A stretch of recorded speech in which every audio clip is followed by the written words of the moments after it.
guys got the release that we'll put 3 guys on COVID-19 list today, so they will not be in practice.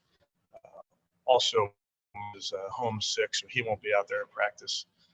And as you can imagine, you got to be careful anytime somebody's dealing with an illness, so he will not be out there. Everybody else will be, so expect a full group working out there, which will be good. Looking forward to this week. I think it's a really good football team coming to our building. They're first in the NFC East. We know the challenge they present on offense as they get healthy. They have a bunch of guys coming back off of injuries. I should start with, it's a really well-coached group in total. Doug Peterson does a great job with that group, on offense as with the team, Super Bowl winning coach. On defense, I think it's a really good unit. They really come after you with that front four. Jim Schwartz, again, outstanding. And then special teams, I think it might be the fastest group we play all year. And again, Coach Phipp does a great job with those guys. So it's a really sound scheme on all 3 sides for the Eagles. So we have to have our work cut out for us, and we really need a great week of preparation, and that starts today. So with that, I'll take any questions. Thank you, Coach. First question will go to Daryl Ryder. Hey, Coach, were these moves today a result of testing from yesterday? And in addition to that, could you just explain, because in previous instances, you guys have had to close down, practice delays and whatnot. Could you just explain why you were able to avoid that today as well? Yeah, Daryl, I'll have to kind of stay out of specifics, but I will just tell you we're following all the protocols. We're in constant communication with the league on these type of things. So safety is of utmost importance, and we're doing everything to maintain that safety. Thanks, Daryl. Next question will go to Scott Petrick.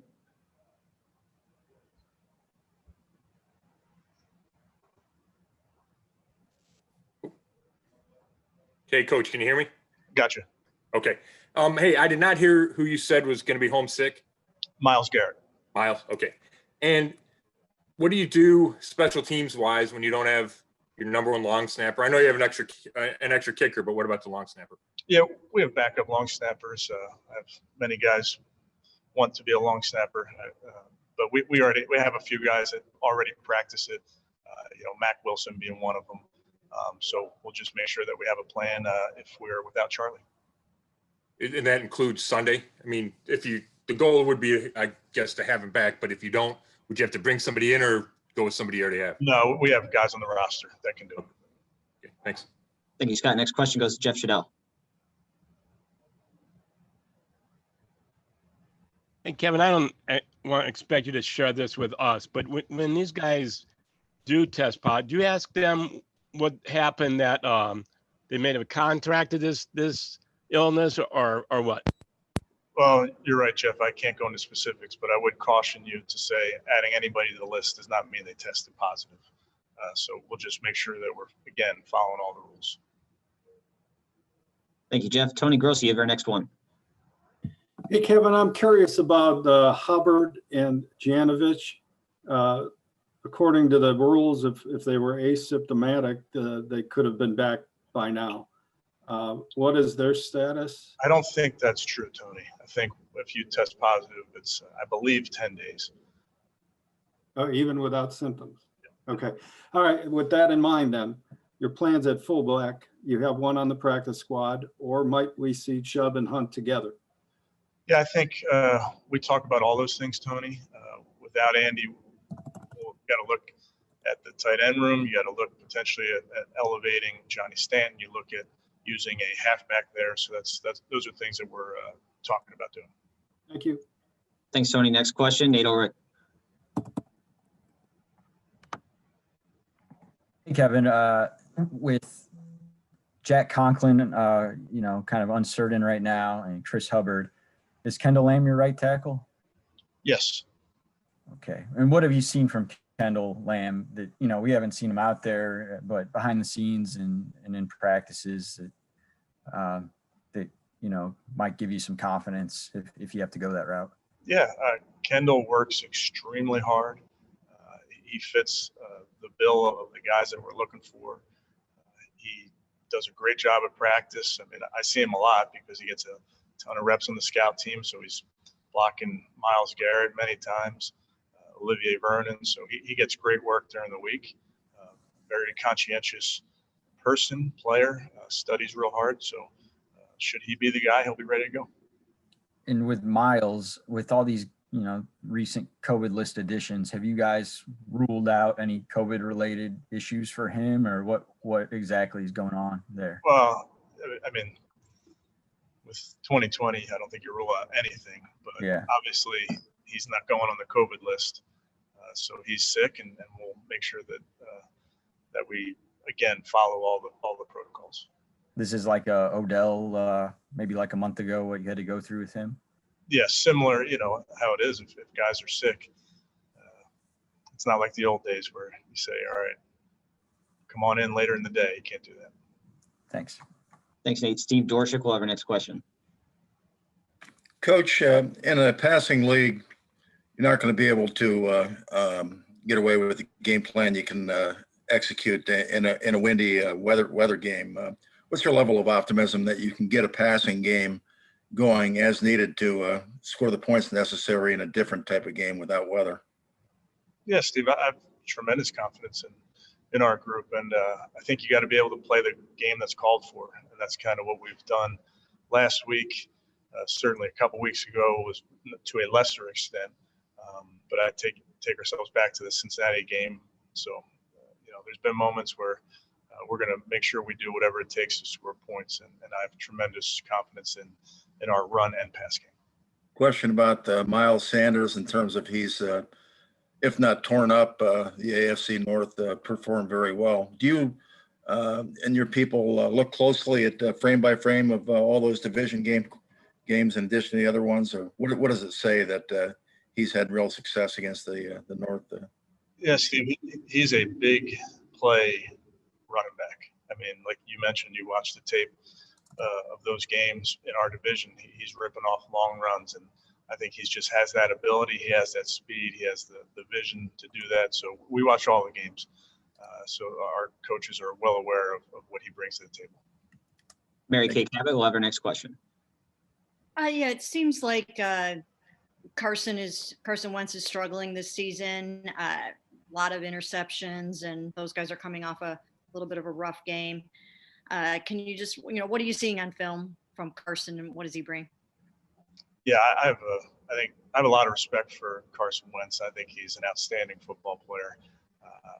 They're getting healthy now, which I think plays into the entire offense's ability to be efficient and score points. But he's someone, I've seen it with my own eyes. That kid can make every play with his feet, with his arms. So he definitely has our attention. So with maybe Zach coming back and Miles Sanders coming back last week, do you feel like maybe people underestimate what it's like to be without some of your top guys like that? They might. I think, the way we look at it is they're definitely getting healthy on offense. They have skilled players really at each position that can hurt you. They have big playability. They have the ability to run it and pass it, like we were talking about earlier with some of the big runs that they've had. So it's a really good offense coming into our building. Thank you.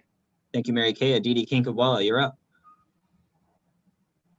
Hi, when you look 10 weeks into the season at Baker Mayfield, what's one significant area of growth that you can point to? I think just overall comfort level in what we're asking him to do. I think I wouldn't use the offseason as an excuse. I would only tell you that a lot of the reps that you learn and teach off of occur in the spring and in the summer. So a lot of the reps that he's learning from are occurring in training camp and then in games without that preseason. So that's unique, but that's not unique to the Browns. That's everybody. So I think just maximizing all of those reps that he's been getting throughout this season. How about, are you noticing any different way that he commands the huddle or the locker room, or that his teammates respond to him? As you keep stacking wins, has anything changed in that regard? Not that I've noticed, Aditi. I think the players understand how hard he works. He's a grinder. He spends a lot of time on the tape, albeit at home now and not in the building. But he understands what we're trying to do. He understands the game plan inside and out. So I think the players seeing his hard work certainly respect that. All right, and the last one, when you look at the Eagles pass rush, they were particularly difficult on Joe Burrow. They're difficult on many a quarterback. Is there anything they do that is very specific to them or unusual, unlike anything you've seen thus far? They are so aggressive. They pin their ears back and they're flying off the ball, defeating one-on-one blocks just across the board, obviously with Fletcher Cox and Brandon Graham, but it's really they come in waves. And I think they do a great job of getting off the ball and are extremely aggressive in their rush. Thank you, Didi. Scott Petrick, you're up next. Hey, Kevin, how would you describe the differences in Nick Chubb and Kareem Hunt's running styles? Good question. They're both unique in their own way. They find ways to get it done. Nick has that powerful ability that's coupled with home run speed, which is very rare. And then Kareem's ability to break tackles and his elusiveness, whether in the open or really in a crowd, is quite impressive. And then on that last run by Nick, how was he able to get around the corner? It looked like kind of the Texans had it read right. Yeah, Nick made a great individual effort. They had an unblocked player right there, and he did something that not many people on this earth can do. Thanks. Thank you, Scott. The next question goes to Dave Nethers. Hey, Coach. Want to talk about a product that I know the NFL and I assume the Browns is using, a safe zone product.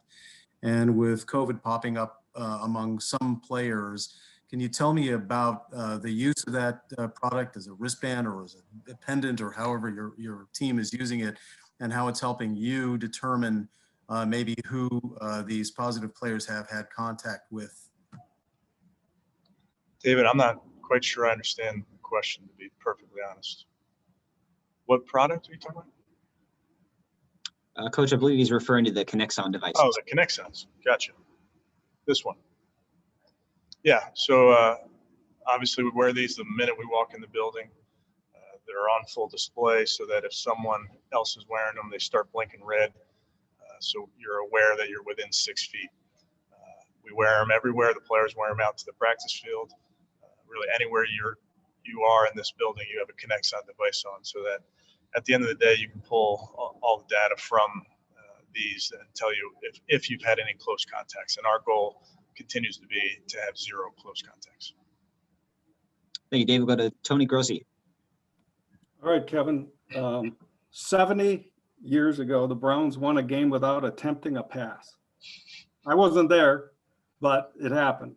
Serious question. Given unusual, bizarre weather circumstances, is it possible that could happen again? And I'm not referring to you and Sunday, but could that happen in today's NFL?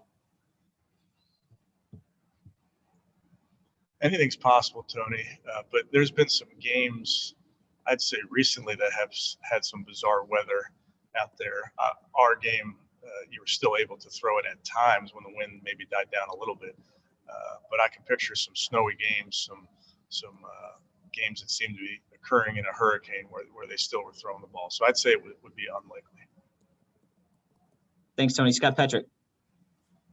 I know you talked about the Eagles pass rush in general, but Brandon Graham specifically, what makes him so effective? He's got a great motor. He just does not give up. Every play, he plays with the same mentality, and that is just to beat his man in that one-on-one rush. Has a stouter build than most. He's not one of these big, long, tall guys that uses long levers in his arms, but he has the ability to stay close to the ground and just provide incredible power in his rush.